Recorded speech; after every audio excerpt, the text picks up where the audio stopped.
Salutare fraților și bine v-am regăsit la un nou episod, mai bine spus un tutorial. Eu sunt Vladi și astăzi o să vă învăț cum să vă faceți setări la OBS pentru live stream și să aveți 1080p și 60 de fps-uri sau depinde cât duce calculatorul vostru. Și ce să zic, o să vreau să fac o serie de 3 videoclipuri cum să faci stream sau cum să fii YouTuber, într-o mică paranteză să zic cu ghilimele. Și această serie va conține 3 videoclipuri. Primul videoclip este acesta cu setări la OBS. Al doilea videoclip va fi cum să-ți faci scenele pe Type Stream și în OBS, gen ca să-ți faci alerte la donații, tot felul de chestii de genul și la subscriber și așa. Și al treilea videoclip va fi acela când o să vă învăț cum să vă puneți toate tipurile de donații, cum să vă configurați contul pentru donații, să vă faceți un link, niște chestii și tot ce ține de donații, să zic așa. Dacă vă întrebați de ce tot mă uit în stânga, aici am OBS-ul clasic pentru că n-am avut cum să filmez cu OBS-ul ăsta studio. Și da, să începem. Deci, avem aici OBS Studio. Vă recomand să vă descărcați OBS Studio pentru că este mult mai ușor de folosit și este mult mai bun. Și da, să începem. Păi, în primul rând la OBS-ul ăsta Studio, ceea ce îmi place mie cel mai mult este că pot aranja imaginea, să zic, după placul meu. Ok, stați o secundă să închid asta la webcam. Asta e, așa. Și Type Stream-ul. Așa. Ce îmi place mie cel mai mult aici este că dacă apăsați pe acest lacăt, dacă dați cu click-ul pur și simplu normal într-o parte, vi se face și imaginea, ca la OBS-ul clasic, să zic. În schimb, la asta Studio, dacă țineți Shift apăsat cu click-ul 1, puteți să vă configurați imaginea fix cum vreți voi după bunul vostru plac. Și da, o să vă arăt în alt episod ce faceți pe aici, gen la scene și la surse. În acest episod, bine, cred că o să vă arăt în episodul ăsta. Acum o să vă arăt cum să vă faceți setările. În primul rând, dăm aici la Settings. Vă arăt prima dată setările video și tot ce vă trebuie video, să zic așa.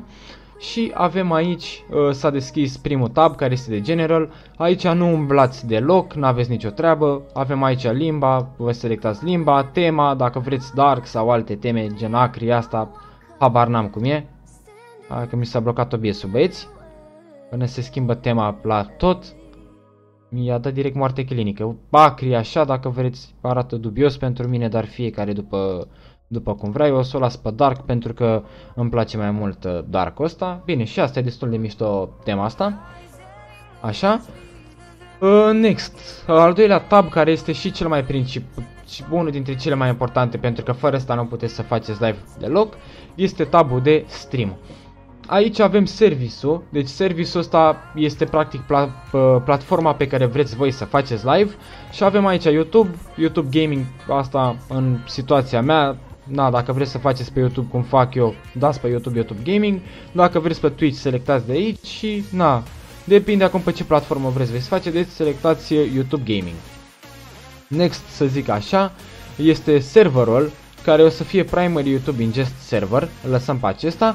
Și cheia streamului, care asta este cea mai importantă. Fără cheia asta voi nu puteți să faceți live stream deloc. Și cum faceți rost de cheia asta? Asta e întrebarea. Dăm la Get Stream Key. S-a deschis aici un link.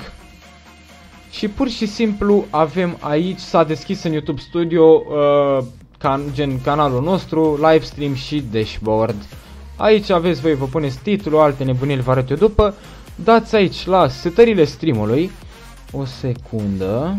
Așa, dați aici la setările streamului și dați la cheie de stream, default stream key și aveți aici cheia. O să dați ochiul ăsta să o afișați, v-ați copia cheia, ați pus cheia aici și după dați apply. Pur și simplu. Chiar mi s-a blocat OBS-ul că habar n-am ce am făcut. În fine, după ce ați dat aici, ați dat apply, practic când transmiteți live o să vă intre live automat pe canalul vostru de YouTube. Așa că trecem la următorul tab. Tabul de Output. Aici, o secundă să dau puțin muzica mai încet. Dacă reușesc. Hai că nu prea am reușit, dar o dau așa de aici. Așa. Am ajuns la tabul cel mai important, să zic așa. Tabul de Output. Aici practic avem opțiunea de streaming, recording, audio, replay buffer și alte chestii. În primul rând, Output modul trebuie să fie, o să fie pe simplu la voi. La voi trebuie să, bine, practic voi trebuie să-l dați pe Advance și aici aveți pur și simplu toate setările importante, să zic așa. La streaming, la prima chestie, să zic așa, avem encoderul. Encoderul ăsta, ca să vă explic, este practic de pe ce înregistrați voi, cred, sau ceva de genul, nu știu sigur. Și aici aveți așa, X264, din câte mi-aduc eu aminte și am înțeles, este ca să faceți live cu procesorul. Nvidia NVENC ăsta H264, mereu trebuie să-l selectați pe ăsta, deoarece dacă aveți o placă video mai bună, o să faceți live de pe placa video, să zic așa, ceea ce este super bine. Și selectați Nvidia NVENC ăsta H264. Rescale output, aici n-aveți treabă, să fie rezoluția 1920 pe 1080. Next, rate control-ul. Bă, din câte am înțeles toată, de la mai multe persoane, trebuie să fie mereu pe CBR.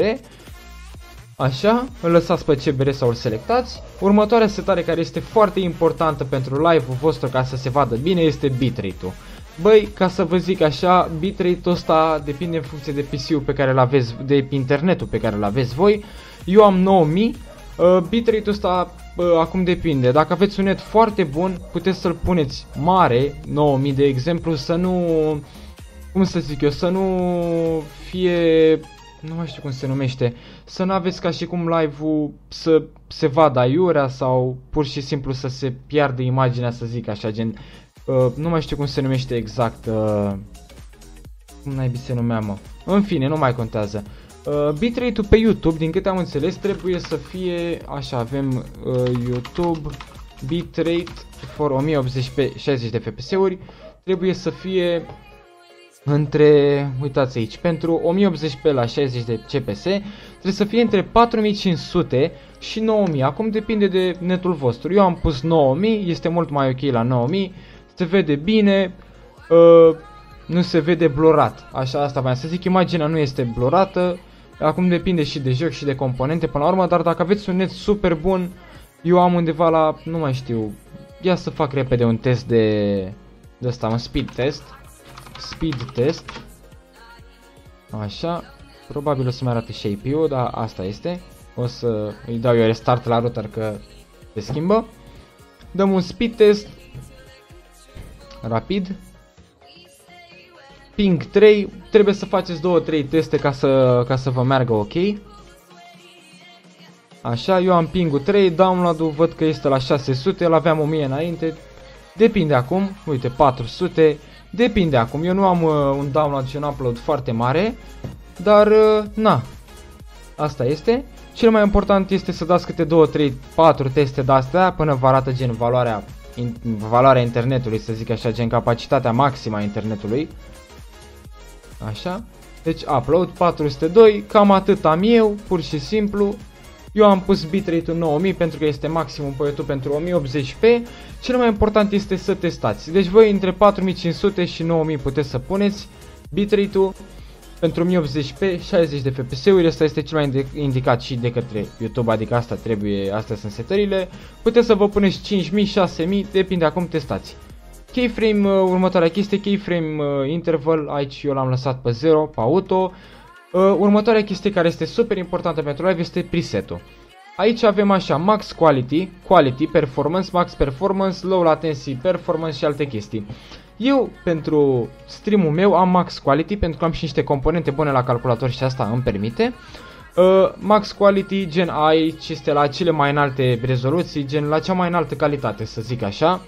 Nu rezoluții, la cea mai înaltă calitate, practic cea mai bună. Dar dacă aveți un PC mai zăbos, puteți să dați quality sau performance, dar la performance nu prea se vede cine știe ce, dar v-aș recomanda quality sau max quality. Max quality vi-l recomand cel mai mult. Profilul să fie pe high, mereu. Aici nu aveți treabă, astea le lăsați fix cum sunt, nu aveți nicio treabă cu ele. Next tab este recording-ul. Dacă vreți să filmați, la fel faceți acelea setări în mare parte, aici să fie pe MP4 ca să puteți să uploadați fișierul direct pe YouTube. Unde aveți voi videoclipurile, vă selectați un folder, cam în mare parte aici acelea setări. La audio n-aveți treabă și la replay buffer la fel n-aveți treabă. Next, audio. Sample rate-ul ăsta eu l-am lăsat la 44,1, din câte am văzut toată lumea l-are așa. Channels lăsați pe stereo. Aici vă alegeți microfonul, căștile și ce mai aveți voi. Restul setărilor le lăsați așa și nu umblați deloc. Așa, next. Avem video, care la video aici avem practic ceea ce este cel mai important pentru 1080p. Este să vă selectați la Base Canvas Resolution 1920 pe 1080p. Deci practic setarea asta îți dă ție 1080p-ul. La Output vă puteți pune orice rezoluție vreți voi. De exemplu, puteți să vă puneți 1280 pe 720 sau orice altă setare. Nu contează, dar prima să fie 1920p pe 1080p, chiar dacă nu aveți un monitor 1920, 16 pe 9 pur și simplu. Pentru că voi puteți să vă jucați cu imaginea de aici și dacă aveți 4x3 puteți să faceți live în 1080p, pentru că pur și simplu vă modelați, să zic așa, imaginea aici și o puneți să fie gen pe tot ecranul. Next, downscale filterul, care tot așa este cel mai important ca să nu aveți probleme. Eu l-am pus pe Langzos 36 samples. Cei care aveți calculatoare puțin mai slăbuțe, să zic un i3, puteți să-l puneți pe bicubic. Este mai ok. La Langzos, pentru că eu am niște componente mai bune, să zic așa, un i5, un 1060, am pus pe 36 Langzosul ăsta. Cred că așa se citește, habar n-am. Ăsta practic este calitatea live-ului, cât de bine se vede. Acum depinde, voi puteți să puneți bicubicul ca să nu vă dea, să nu aveți ecranul blurat. La Langzos tot așa este puțin ecranul blurat, dar nu contează. Este mult mai ok decât bicubicul, adică este mult mai bun, este o setare mult mai bună pentru live. Și da, puneți Langzos pentru că nu o să aveți gen ecranul așa tare blurat, nu o să fie live-ul foarte blurat. Și aici cel mai important, ca să se miște bine live-ul, 60 de FPS-uri, o să aveți preset-ul pe 30. Voi puneți 60 de FPS-uri de aici și o să se miște forță. Next avem hotkey-urile, care la hotkey-uri aici pur și simplu vă puneți voi butoane, gen dacă vreți să vă apară o scenă sau să faceți tranziții sau mai știu eu ce. Aici uitați, aveți gen, uite, show, hide la anumite chestii, uite, mute, unmute, play, pauză, restart, alte chestii. Pur și simplu de aici vă puneți voi niște hotkey-uri, niște binduri pe tastatură, pe mouse, ca să opriți, să porniți, să vă dați pe mus sau așa mai departe. Aici umblați dacă vreți. Așa, Advanced, aici tot așa este un tab important. Avem Process Priority, din câte am înțeles multă lume zicea să fie pe Above Normal sau pe High, numai că eu l-am lăsat pe Normal, pentru că este ok și așa. La Render și pe aici nu umblați deloc, deci nu aveți nicio treabă. Recording la fel, nu aveți nicio treabă. În schimb la Stream Delay, aici vă activați delay-ul de la live-ul vostru, care depinde mult și de setările din YouTube. Așa. De exemplu, voi vreți să aveți delay 5. Pur și simplu selectați de aici, vă puneți cât delay vreți voi, îi dați enable, îi dați apply și aia e. Așa. Next, avem automatically. Hai că am vorbit. În fine, las-o așa. Aici aveți, dacă vă pică live-ul, în cât timp să-și dea reconnect. La fel vă selectați dacă vreți. Și cam astea sunt setările pentru OBS. Vi le-am spus așa mai rapid. Sper că ați înțeles cum să le faceți. Și după ce ați terminat tot, dați apply, ok și aia este. Next, ca să zic așa, aici avem setările audio, băieți. La setările audio, pur și simplu, vă jucați aici, dați mai tare sunetul de la desktop, de la microfon și așa mai departe. Aici selectați, dați de exemplu pe rotița asta de setări, proprietăți, vă selectați gen device-ul pe care îl aveți, dar voi l-ați selectat deja din setări. Și dacă vreți de exemplu să puneți un filter, uite, de exemplu duce la microfon și ziceți, bă, eu vreau pur și simplu să pun un filtru la microfon, de exemplu. Aveți aici Noise Suppression, care Noise Suppression ăsta practic când nu vorbești, parcă din câte mi-aduc aminte, microfonul nu o să scoată niciun sunet, adică nu o să ia niciun sunet, să zic așa, decât în momentul în care tu vorbești sau se aude vreun zgomot mai puternic puțin. Adică asta face un pic să audă microfonul mai clar. La bine, în cazul ăsta al meu nu este, pentru că filmez cu OBS Classic și n-am setări făcute deloc la el, pentru că doar ce l-am descărcat. Dar, în fine, compresorul ăsta nu mai știu, aici este o setare tot așa, să audio, gen să vă auziți un pic mai bine, depinde acum, nu știu exact cum funcționează, tot așa mi-a zis cineva de el. Nu sunt obligatorii. Dacă aveți un microfon care se aude deja foarte bine, aici n-aveți treabă să umblați. Noise gate-ul ăsta la fel, gen... ăsta este de fapt ăla în care setarea aceea care se oprește ca și cum microfonul se dă într-un fel de mut automat când nu vorbiți. Și oricum de aici puteți să vă puneți voi de exemplu și sunetul cam să fie puțin mai clar, să zic așa. Uitați, aici aveți timpul în care vreți voi să faceți. În fine, setările acestea nu sunt obligatorii. Dacă v-am spus aveți un microfon foarte bun deja, pur și simplu le lăsați așa. Next, aici avem tot așa mai multe setări. Eu nu am umblat aici pentru că microfonul meu e ok, le-am făcut doar pe astea și le-am lăsat așa. Eu vă arăt în general setările video, la setări audio nu prea mă pricep așa de bine, puteți să găsiți un tutorial pe YouTube la altcineva, nu la mine. Și da, ce să zic, o să vă arăt și sursele. Aici la surse vă puneți voi practic, să zicem eu dau pe scena de record, da? Aici practic așa o să vă arate vouă OBS-ul prima dată, aici dați click 2, add și vă puneți audio input, nu neapărat, vă puneți de exemplu game capture, display capture, vă puneți un nume dacă vreți, dați ok și aici o să vă ia ca și cum vouă monitorul. Selectați display-urile pe care le aveți și dați ok. Bine, eu nu o să fac asta pentru că deja am o scenă de live. Mai aveți video capture, window capture, dacă vreți o anumită fereastră să fie filmată de OBS, să zic așa, imagini și alte chestii pentru dacă o să vă arăt gen aia cu type stream-ul în următorul tutorial care o să apară mâine, dacă o să am timp să-l fac, dar o să-l fac mâine, cred că o să am timp. O să vă arăt și cum să vă puneți sursa de la type stream ca să vă arate în OBS și da. Bă, ce să zic, 17 minute. O să vă arăt acum următoarele setări care sunt la YouTube, să zic așa, cele mai importante. Bine, o parte care sunt foarte importante sunt cele de la live-ul vostru și ca să vă explic așa în mare parte, o să dau puțin totuși muzica mai încet, uite, așa este ok. În mare parte aici face setările streamului. Aici la setările streamului, DVR-ul este setarea cu care puteți derula înapoi live-ul. Dacă nu vreți să fie live-ul derulat înapoi, pur și simplu o dezactivați. Videoclip la 360 n-aveți treabă, subtitrări n-aveți treabă. Aici cheia streamului v-am spus despre ce e vorba. O setare care este foarte importantă și te ajută și cu delay-ul este latența streamului. Stream latency, ceva de genul. Aici zice așa, latența streamului este decalajul dintre imagine surprinse de cameră și momentul în care acestea apar la spectatori. Deci, latența asta este atunci când eu, de exemplu, fac live și mă joc. Acum am zis un cuvânt și poate cuvântul meu o să-l auziți, voi o să-l auziți și o să vedeți cam și imaginea, așa o să o vedeți și cuvântul îl auziți. Peste 5 secunde, de exemplu, uite, latența foarte redusă, după cum spune și aici, de fapt nu, latența normală este... vă oferă o calitate înaltă la live stream, gen 4K și alte chestii, dar este pentru persoane care nu vor să interacționeze cu publicul în timp real.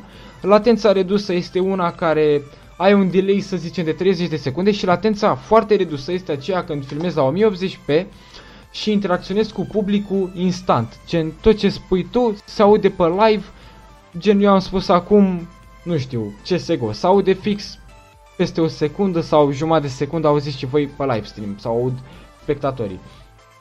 Nu știu cum să explic foarte bine, dar o să vedeți. Așa, date statistice, aici vă arată gen persoanele la cât au intrat, frecvența conversațiilor, câte persoane au intrat, au dat click pe live, durata de vizionare, spectatorii, activitatea lor, starea streamului, la fel aici o să vă zică dacă este ok, cu verde sau așa. Astea sunt setările și de la YouTube. Mai departe, aici titlul și alte chestii nu are rost să vă arăt pentru că sunt super ușoare.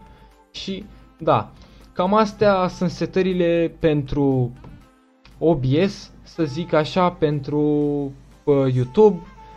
După cum se vede aici vă arată și procesorul, cât este folosit la sută, FPS-urile, minutele la live, la filmare, gen timpul și... da, ce să zic, astea sunt setările în mare parte pentru OBS, pentru YouTube, pentru livestream. V-am arătat și pentru filmat, să zic așa. bitrate-ul între 4500 și 9000 pentru 1080p 60 de FPS-uri, este cel mai bine așa, ca să aveți o calitate înaltă și să nu aveți ecranul blurat pur și simplu. Și ce să zic, ăsta este episodul 1 din tutorial, din seria asta de episoade. Următorul episod, bine, episodul ăsta o să apară, cred că pe la 8, o să-l postez azi, efectiv o să-l postez cum am închis să-l postez, n-are rost să stau să editez. Sper că v-am ajutat, cam astea sunt setările. Dacă mă aveți nevoie de ajutor sau așa, comentați la videoclip, o să vă răspund. Puteți să mă contactați pe Discord, dar cel mai bine comentați la videoclip și dacă este o problemă mai complicată vorbim pe Discord. Astea sunt setările pentru live, pentru gaming, pentru orice altceva, gen astea setările în general pentru cam orice. Dacă v-a plăcut, nu uitați să vă abonați și să lăsați un like, să dați un share să vadă și prietenii și să lăsați un comentariu. Eu am fost Vladi, vă mulțumesc de vizionare și noi ne vedem în seara asta pe live la ora 8:30, ceva de genul. Așa că un like, un subscribe, un share și un com și ne reauzim mâine cu un nou tutorial. Baftă!